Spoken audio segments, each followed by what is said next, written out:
ಸ್ವಚ್ಛತೆ ಕಾಪಾಡಿಕೊಂಡು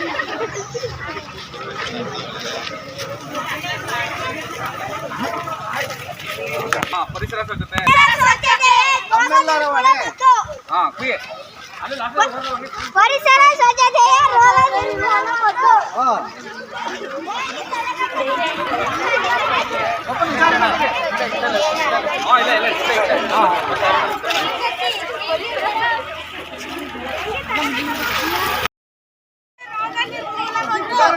ಡೆಂಗಿ ತಡೆಗಟ್ಟಬಹುದು. ಬನ್ನಿ ಎಲ್ಲರೂ ಕೈ ಜೋಡಿಸೋಣ. ಡೆಂಗಿ ತಡೆಗಟ್ಟಬಹುದು. ಬನ್ನಿ ಎಲ್ಲರೂ ಕೈ ಜೋಡಿಸೋಣ. ಫೋಟೋ ಮಾಡ್ಕೊಳ್ತೀವಿ ಅಂದ್ರೆ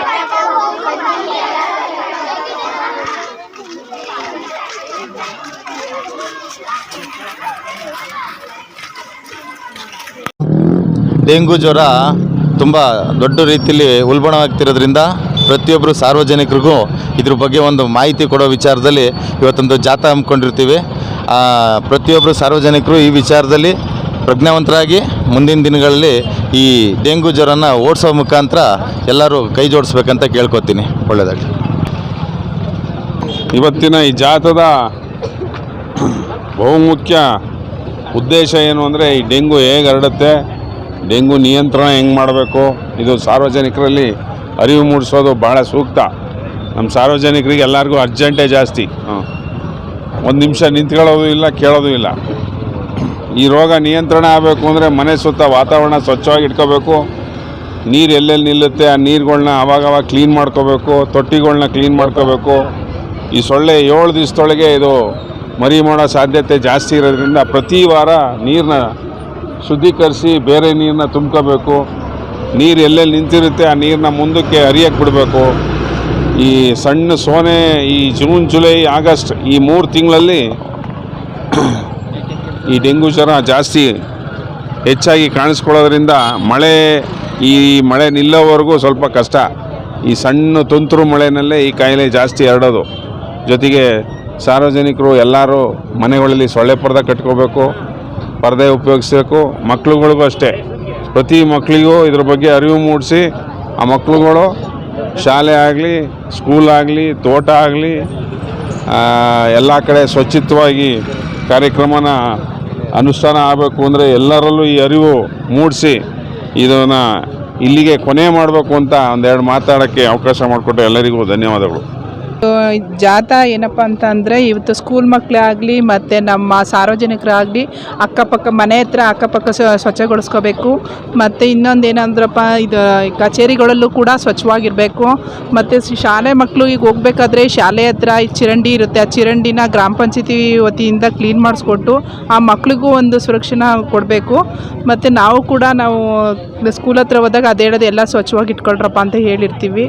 ಹಾಗೆ ಮತ್ತು ಕಚೇರಿಲೂ ಕೂಡ ಸ್ವಚ್ಛವಾಗಿರಬೇಕು. ಮತ್ತು ಸಾರ್ವಜನಿಕರು ಕೂಡ ಮನೆ ಹತ್ರ ಮತ್ತು ಇನ್ನೊಂದು ಹೊರಗಡೆ ಚರಂಡಿ ಆಗಿರ್ಬೋದು, ಇನ್ನೊಂದಾಗಿರ್ಬೋದು ನೀಟಾಗಿ ಇಟ್ಕೋಬೇಕು ಅಂತ ಹೇಳಿರ್ತೀವಿ. ಈ ಡೆಂಗ್ಯೂ ಜ್ವರದಿಂದ ಎಲ್ಲರೂ ಸ್ವಲ್ಪ ದೂರ ಇರಬೇಕು ಅಂತ ಹೇಳ್ಬಿಟ್ಟು ಹೇಳ್ತೀನಿ.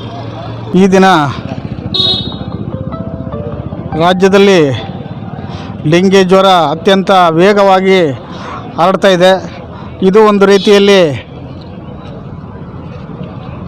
ಅಪಾಯಕಾರಿ, ಉದಾಸೀನ ಮಾಡಿದರೆ ಅಪಾಯಕಾರಿಯಾದಂಥ ಒಂದು ಕಾಯಿಲೆ. ನಮ್ಮ ಮನೆಯ ಸುತ್ತ, ನಮ್ಮ ಪರಿಸರದ ಸುತ್ತ ನೀರನ್ನು ಶೇಖರಣೆ ಮಾಡಿ ಇಟ್ಕೊಂಡ್ರೆ ಆ ಡೆಂಗ್ಯೂ ಸೊಳ್ಳೆ ಮರಿ ಮಾಡಿ ಅದು ಕಚ್ಚತಕ್ಕಂಥ ಸಾಧ್ಯತೆ ಬಹುಪಾಲು ಹೆಚ್ಚಿರ್ತದೆ. ಉದಾಹರಣೆಗೆ ನಮ್ಮ ಮನೆಯ ಪಕ್ಕದಲ್ಲಿ ತೆಂಗಿನಕಾಯಿ ಸುಲಿದಿರ್ತೀವಿ, ಕೊಬ್ಬರಿ ಹೊಡೆದಿರ್ತೀವಿ, ಆ ಚಿಪ್ನಲ್ಲಿ ನೀರಿರ್ತದೆ, ಹಳೆ ಟೈರ್ ಬಿಸಾಕಿರ್ತೀವಿ. ಹಾಗೆ ಈ ಒಳಕಲ್ಗಳು ಹಿಂದೆ ಎಲ್ಲ ನಮ್ಮಲ್ಲೆಲ್ಲ ಕಾರ ತಿರ್ಗಕ್ಕೆ ಯೂಸ್ ಮಾಡ್ತಾಯಿದ್ರು, ಒಳಕಲ್ ತೆಗ್ದಂಗೆ ಹಾಕಿರ್ತೀರಿ. ಅಷ್ಟರೊಳಗೆ ಇಷ್ಟೆಷ್ಟು ನೀರಿದ್ರೂ ಕೂಡ ಅಲ್ಲೇ ಮರಿ ಮಾಡಿ ಅಲ್ಲೇ ಹರಡ್ತಕ್ಕಂಥ ಪ್ರಕರಣ ಜಾಸ್ತಿ ಆಗಿದೆ. ನಮ್ಮ ಜಿಲ್ಲೆನೂ ಕೂಡ ಈ ಡೆಂಗ್ಯೂ ಜ್ವರದಿಂದ ಈಗಾಗಲೇ ಸಾವುಗಳು ಇದಾಗಿದೆ. ಬಹು ಮುಖ್ಯವಾಗಿ ಇದಕ್ಕೆ ನಾವು ನಮ್ಮ ಮನೆಯ ಸುತ್ತ, ನಮ್ಮ ಪರಿಸರದ ಸುತ್ತ ನೀರು ನಿಲ್ಲದ ಹಾಗೆ ನೋಡ್ಕೊಂಡ್ರೆ ಇದನ್ನು ಅತಿ ಬೇಗ ಇದನ್ನು ತಡೆಗಟ್ಟಲಿಕ್ಕೆ ಸಾಧ್ಯವಾಗ್ತದೆ. ಸಾರ್ವಜನಿಕರು ಆ ಮೂಲಕ ಎಲ್ಲರೂ ಕೂಡ ತಮ್ಮ ಮನೆಯ ಸುತ್ತ ಹಾಗೂ ಸಮುದಾಯದ ಜಾಗದಲ್ಲಿ ಕೂಡ ಬೇಕಾಬಿಟ್ಟಿ ಈಗ ಉದಾಹರಣೆಗೆ ಅಂಗಡಿಗಳ ಮುಂಗಟ್ಟುಗಳ ಮುಂದ್ಗಡೆ ಪ್ಲಾಸ್ಟಿಕ್ ಕಪ್ನಲ್ಲಿ ಕಾಫಿ ಕುಡಿತಾರೆ, ಬಿಸಾಕ್ತಾರೆ. ಅಷ್ಟು ಅಗಲದೊಳಗೆ ನೀರು ನಿಂತ್ಕೊಂಡ್ರೆ ಸಾಕು, ಅಲ್ಲೇ ಮರಿ ಮಾಡಿ ಮೊಟ್ಟೆ ಹಾಕಿ ಮರಿ ಮಾಡ್ತಕ್ಕಂಥ ಸಾಧ್ಯತೆ ಹೆಚ್ಚಿರ್ತದೆ. ದಯಮಾಡಿ ಎಲ್ಲರೂ ಕೂಡ ಸ್ವಚ್ಛತೆಗೆ ಆದ್ಯತೆಯನ್ನು ನೀಡಿ ಈ ಒಂದು ಡೆಂಗಿಯನ್ನು ಹತೋಟಿಗೆ ತರಲಿಕ್ಕೆ ಸಾರ್ವಜನಿಕರು ಸಹಕಾರ ಮಾಡಬೇಕು ಅಂತ ಹೇಳಿ ಈ ಮೂಲಕ ಎಲ್ಲರಿಗೂ ಕೂಡ ಕೋರ್ತೇನೆ. ಸಾಕು ಸರ್.